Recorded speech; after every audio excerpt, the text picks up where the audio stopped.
Hey guys, what's up? So in this guide, I'm going to be showing you how to perfect a knight build or a tank build.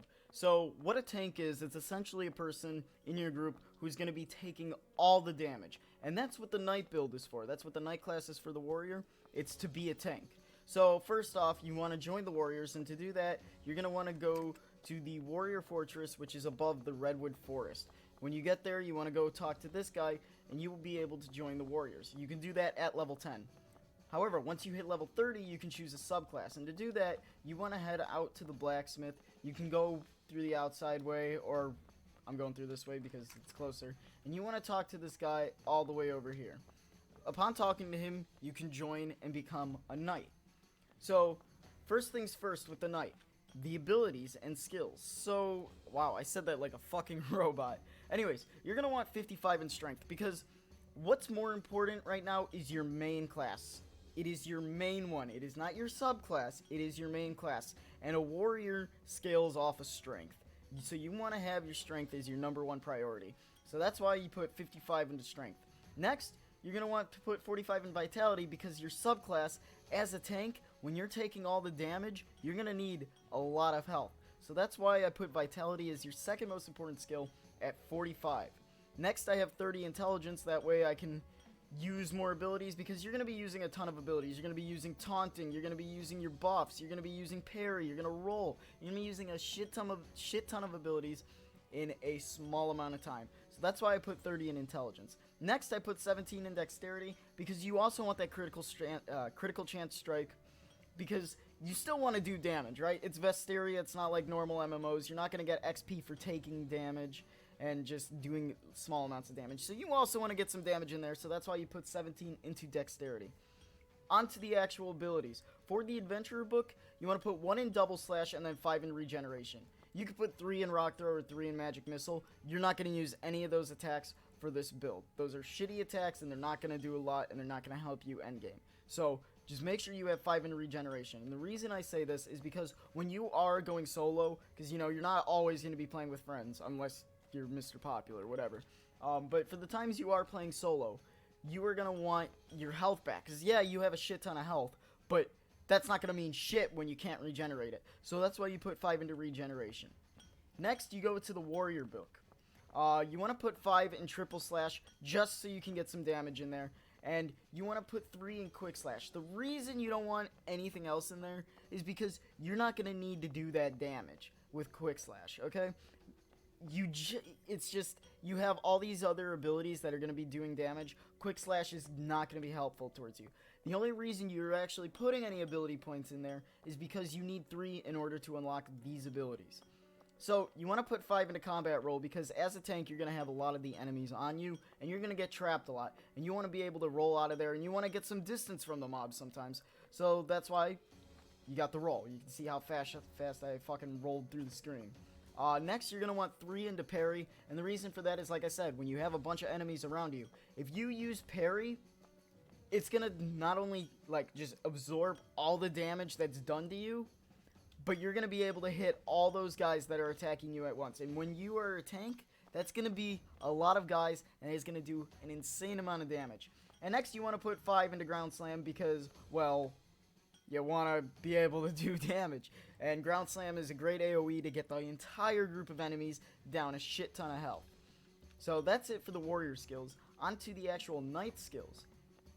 You're going to want 10 in inspire. And the reason you want this is because as a tank, you're a support character. So you want to give your team the most amount of defense. Now, your healers and your DPS, and DPS stands for damage per second, they're the ones that are going to be doing all the damage, or most of the damage. They can still get hit by AoEs. Even if you're taunting enemies, there's a chance they're going to get hit by AoEs. So they're going to want healing too, and they're going to want some defense. So that's why you want to put 10 into inspire. Next, you're going to want to put 10 into taunt, because taunting is your single most important ability. Okay? Without taunting, you are not a tank. What taunt does is when you use it, all the enemies in the area will be focused on you. And the reason you want to put 10 into this is because the taunt cooldown takes forever. And that time you're waiting for it to cool down is time that your teammates are getting hit and they're dying. So you want to put 10 into taunt. And the reason I only put 1 into shield charge is because the only notable difference the only important difference between 1 and 10 of shield charge is the damage. And you already got the ground slam, you've already got parry, and you've already got your triple slash that are pretty much doing all the damage for you. So shield charge, you just want to get that nice 200 power in, because even at stage 1, power is 200, and there's not a big difference between 1 and 10 that's going to make a difference because you have so many other attacks. Now, onto your gear. So, what I recommend for gear is I recommend the Helm of the Ancient Order just because it gives you that 28 strength boost, and that shit is going to help a lot. Strength, like I said, is your most important stat. So that's why you're going to want the Helm of the Ancient Order. You're then going to want the Dune Plate, chest plate, just because it gives you 129 defense. And that, as a tank, you're going to want the defense. That is your best option so far at the time of this video. Next, you've got the Sunblade that does 146 damage and also gives you a strength boost to 10. Now, I'm sure there's other weapons that do a little bit more damage. I believe there's one. I'm not positive, though, but this gives you a plus 10 strength, and that's what you're going to want. You're going to want that strength stat up there. So that's why you're going to use that sword. Next, you've got Tuatha's Buckler. And this reduces your damage taken by 20%. And like I said, you're a tank. You're going to be taking all the damage. So if you can take 20% less damage, that is fucking outstanding. So you're going to want that as your shield. And then finally, as your pants, you're going to want the Gladiator boots. It only gives 1 defense, but the main reason I recommend this is because of the plus 5 strength buff. Because like I said, your strength is the most important. Now, you went with the armor, you're going from 55 strength to now 98. That's a huge difference. All the armor and everything gives you plus 43. So you're going to be able to do a lot of damage. You're going to be able to take hits.